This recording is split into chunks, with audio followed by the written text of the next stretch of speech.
छत्तीसगढ़ में जहां एक ओर नए मुख्यमंत्री का शपथ ग्रहण हो रहा है, नए मंत्री और नए नए विधायक अपनी जिम्मेदारी निभाने की तैयारी कर रहे हैं, वहीं दूसरी ओर एक छोटा सा गांव, जिस गांव के लोग अपने स्वास्थ्य, अपने खेत, करीबी लोगों की जिंदगी और स्वास्थ्य को बचाने में जुटे हुए हैं। हम बात कर रहे हैं छापर भानपुरी की। यूं तो यह गांव अपनी खनिज संपदा के लिए प्रसिद्ध है। इस गांव में चूना पत्थर की अनेक खदानें अपने मालिकों को सतत निरंतर समृद्ध बना रही हैं। कहा जाता है कि जो भी बस एक बार इस गौण खनिज चूना पत्थर की खदान या क्रशिंग प्लांट का मालिक बन जाए, फिर देखते ही देखते वह लखपति से करोड़पति और करोड़पति से अरबपति बन जाता है। इस बात में कोई संदेह नहीं।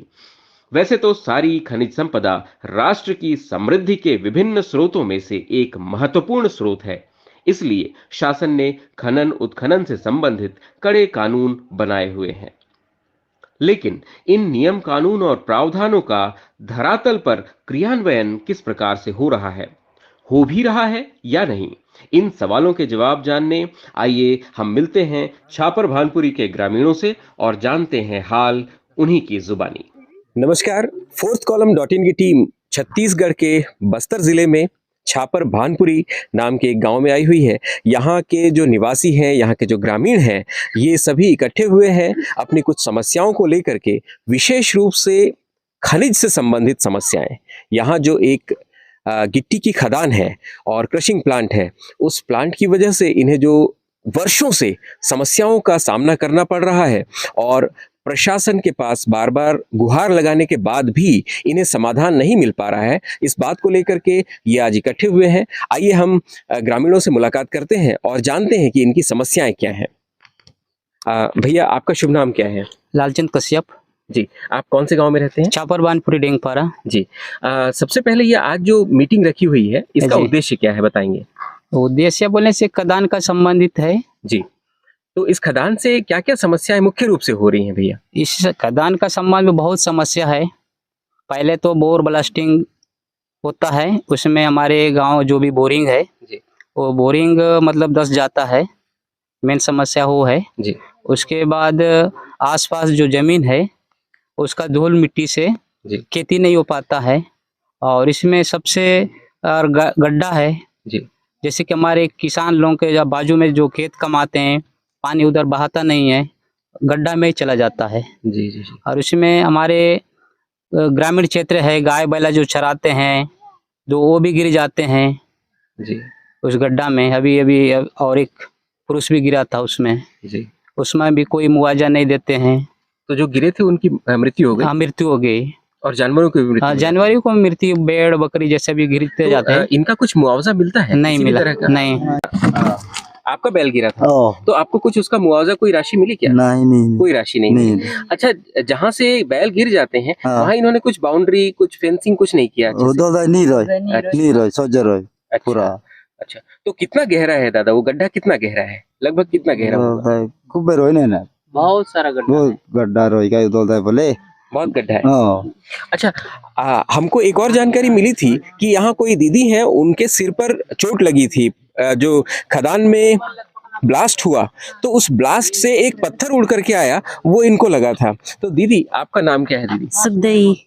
सुखदेई। दीदी, क्या हुआ था आपके साथ उस समय जब आपको चोट लगी थी? मैं बेड़ा गई जाऊ रोए डेला पुटक अरुण बाटली ले आर पेच कते रोले दुआरे निस्का नदली दाई ब्लास्टिंग करला का नो मैं नहीं जाने उसन बोलनी सांगत ब्लास्टिंग वैसे बोलते उन दुआरे निस्कन कते रोले मैं उताई पाऊ रोले ता मुंडे कसान तो एता पूरे पोड़ली मैं ऐसान रोए उताई ची पोड़ली। एक और घटना जिसका मामला सामने आया था कि एक भाई साहब है, उनके घर की एक छोटी गुड़िया या बालक 6 साल की आयु में उसको ट्रक ने कुचल दिया था।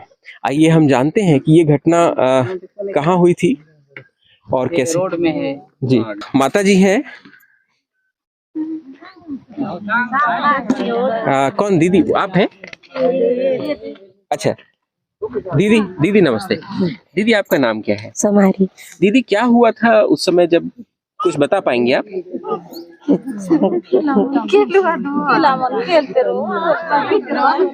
अच्छा, वो काफी ज्यादा भावुक हो गई हैं इस प्रश्न से। असल में ये घटना भी बहुत दुखद रही होगी और उनको मतलब उनसे सवाल का जवाब लेना बहुत मुश्किल हो रहा है।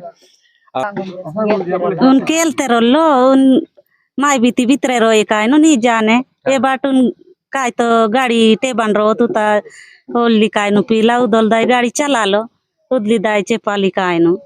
संचालक के द्वारा ध्यान नहीं दिया जाता, सड़कों पे न जाने किस रफ्तार से किस तरीके से बिना ध्यान दिए गाड़ियां चलती हैं और लोगों को इतने बड़े बड़े दुखों का सामना करना पड़ता है। तो ये अमानवीय है काफी हद तक। इसके अलावा हम जानना चाहेंगे यहाँ पर जो हमारे साथ कुछ बुजुर्ग दादा लोग हैं, उनसे पूछेंगे कि दादा किनके किनके बैल वगैरह गिरे हैं, आपको कुछ पता है क्या, कुछ याद है? याद है ना, गिरे हैं? गिरे है बहुत 3 मुन गिरा है। 3 बैल गिर गए वहाँ से। 3 मुन। तो उसका कुछ कभी मुआवजा मिला है? नहीं मिला है, मुआवजा कभी नहीं मिला। नहीं। और एक कोई बुजुर्ग भी गिर गए थे वहां से, उनकी मृत्यु हो गई थी। मर गया जी। तो ये अनेक तरह की समस्याओं का सामना इनको करना पड़ रहा है। दीदी एक सवाल मैं पूछूंगा, आप लोगों को पानी बोरिंग से बराबर मिलता है? जो बोरिंग है बंद हो रहे बोरिंग बिलास्टिंग तो के बंदोली पानी एता जाते रहूं उता जाते रहूं उता बल जातो के ताला देते रहो दरवाजा बंद करते रहो तेता जाते रहूं उता जाते रहूं पानी का बिकट डों से बेबले एता उता ये बेबल खाऊं से काय तो ये दे काय तो दुलुड़े से खेती कमानी बलनी हो ये बेंडाबाजी हम खातो लोग बेंडाबाजी बलनी हो ये कहते बेते ये रोड ओली से गिटी पाड़ तो कच्चा ओली रोड कपड़ा लता बोले पेज पानी ने पोड़तर कपड़ा लता ने नी दो लो सन होते रहे हम ये पानी का सना से उसने होते रहूं उसन होते रहूं हम चो तकदीर का जे ता जाऊं दखलू हम चो काज पर कहाँ बंद नहीं होली कहाँ नहीं होली। अवैध शब्द का मैंने उपयोग किया, आप भी बोल रहे हैं अवैध। हम कैसे मानते हैं? क्या आपको ऐसा लगता है कि जो इनको नक्शे में अनुमति मिली थी, क्या ये उसके अलावा और दूरी तक खनन कर रहे हैं? देखिए सर, हम लोग क्या है अभी ब्लास्टिंग के वजह से हम लोग जो आवेदन किए थे जी, उसमें क्या है और ये अपना जो बुजुर्ग खत्म हुआ उस विषय में हम लोग कलेक्टेड और तहसील में आवेदन जो दिए थे सभी विभागों को, पर्यावरण माइनिंग वालों को, सबको दिए थे। अब उन लोग निरीक्षण करने आए, उसके बाद उन लोग पटवारी के मतलब माध्यम से पूरा नापे जी, उससे कुछ पॉइंट मतलब कुछ अवैध जो निकला है उस चीज का हम लोग को जानकारी में है तो हम लोग उसको अवैध बोलते हैं जी। ये बात सामने आई है। हालांकि इस बात को हम तभी तथ्य के रूप में प्रस्तुत कर पाएंगे जब हमको इसका मेजरमेंट, इसका नक्शा हमारे सामने आएगा। ग्रामीणों का ये भी कहना है कि इन्हें कभी भी नक्शा दिखाया नहीं गया, इन्हें कभी भी जो भी जांच हुई, जो भी निरीक्षण हुए, इनके सामने कभी वो दस्तावेज नहीं रखे गए, जबकि ये उनका अधिकार है, जानना उनका अधिकार है। एक और बड़ा विषय सामने आया है कि खेत में जो फसल होती है, विशेष रूप से धान की फसल हो चाहे सब्जी की फसल हो, जो भी हो फसल, वो फसलें जो है दुष्प्रभावित हो रही हैं खनन से। तो हम जानेंगे यहाँ के जो किसान हैं। दादा आपका नाम क्या है? साईराम। साईराम दादा, आपके खेत में क्या नुकसान हो रहा है इस खनन की वजह से? पानी भी नहीं रुक रहा है, पूरा नीचे जा रहा है पानी। मतलब पहला वो खदान लेने समय का बोल रहा था कि मतलब तुम लोगों का मैं खदान बनाऊंगा, बाकी पैसा मैं साल में दे दूंगा, 20,000 बोल रहा था, पैसा भी नहीं दिए। और अब हमारे यहाँ खेती अभी नहीं हो रहा है, पूरा पानी भी नीचे जा रहा है, तो ब्लास्टिंग कर दिया, पूरा डांगरा टाइप का हो गया। तो खेत सूख गए, पानी नीचे चला जाता है, नीचे चला जाता है। हाँ। अच्छा, तो लगभग कितने एकड़ खेत आपके खराब हो गए? मेरा मतलब 1.5 एकड़ का है। आपका 1.5 एकड़। अभी तक आपने कितने बार प्रयास किया? ये कब से समस्याएं चल रही हैं और कब से आप लोग प्रयास कर रहे हैं इनको हल कराने का? देखिए सर, उसमें 2012 से मतलब हम लोग, हमारा जो आवेदन निवेदन जारी है जी, समय समय पर हम लोग आवेदन देते थे और अभी तक 2023 से 24 भी है। 2012 से 2024 आने को है। हाँ, लेकिन अभी तक हमारा कोई समाधान नहीं हुआ है। लगभग 12 साल हो चुके हैं। जी जी। तो इसमें आप समस्या का समाधान करने के लिए कहाँ कहाँ तक गए? हम लोग तो शुरू स्टार्ट में हम लोग तहसील गए, कलेक्टर गए, SDM को दिए, माइनिंग को दिए, पर्यावरण दिए, सबको दे दिए। कलेक्टर साहब को भी? जी जी दिए थे। उसमें हमारे पास रिसीप है। जी हाँ, जी हाँ। जितने भी हमारे पास जितने भी आवेदन दिए ना, सब रिसीप है हमारे पास, पावती है। पर कार्रवाई कुछ नहीं, कोई कार्रवाई नहीं हुआ। समस्याओं पे अंकुश लगाने ग्रामीण सब इकट्ठे होते हैं और आवेदन बना करके माननीय कलेक्टर महोदय के पास, जनप्रतिनिधियों के पास, सबके पास ये जाते हैं। जिन आवेदनों की इनके पास रिसीट भी है, सिवाय आश्वासन के इनको आज तक और कुछ नहीं मिला। किसानों के हाथ खाली रह गए, ग्रामीणों के हाथ खाली रह गए और सिर पे बरसते हैं पत्थर। ये देखिए किस तरह की स्थिति है। और भारत को आज़ादी के 75 वर्ष से ऊपर हो चुके हैं, आज भी ये स्थिति जो है दयनीय है। पैथेटिक कंडीशन इसको कहा जा सकता है, बहुत ही दयनीय स्थिति है। इसका समाधान होना चाहिए। और इसमें की वजह से हमारे स्कूल है जी, वो पूरा क्रैक हुआ था। जितना भी दरार पड़ जाता है घर मन में ब्लास्टिंग की वजह से जी, ये हमारे आसपास जैसे सागर गांव, गुमियापाल, आजू बाजू ब्लास्टिंग से बहुत प्रभावित लोग होते हैं। जी, जी। ब्लास्टिंग से वजह से ये जो ब्लास्ट होता है इसकी कंपन कहाँ कहाँ तक सुनने को देखने को बहुत मिलता दूर तक चला जाता है सर, एक दूसरे गांव से है? दूसरे गांव तक जी। भी आवाज हाँ। 5-6 हाँ, किलोमीटर से 5-6 किलोमीटर दूर चला जाता है। जी, पूरा हिलता है। ये जितना भी हम लोग जो आवेदन दिए हैं पूरा हमारे पास दस्तावेज है, जी। रिसीप है, पावती है। 2012 से हमारा लगातार जारी है। तो ये सभी जो दस्तावेज जी, हैं, जी, इसी जी। शिकायत से हाँ, पूरा संबंधित ये है। देखो इतना हमारे पास है दस्तावेज। अच्छा, ये हैं? सारे दस्तावेज इन दस्तावेज है शिकायतों से हमारे संबंधित पास, हैं। उसी ये हमारे पास है। ये देखिए हम लोग तो मतलब जाने के लिए, कलेक्टर जाने के लिए जी। घर घर में अगर 100-150 रुपया इकट्ठा करते हैं, 2-3-4 पिकअप हम लेके चलते हैं।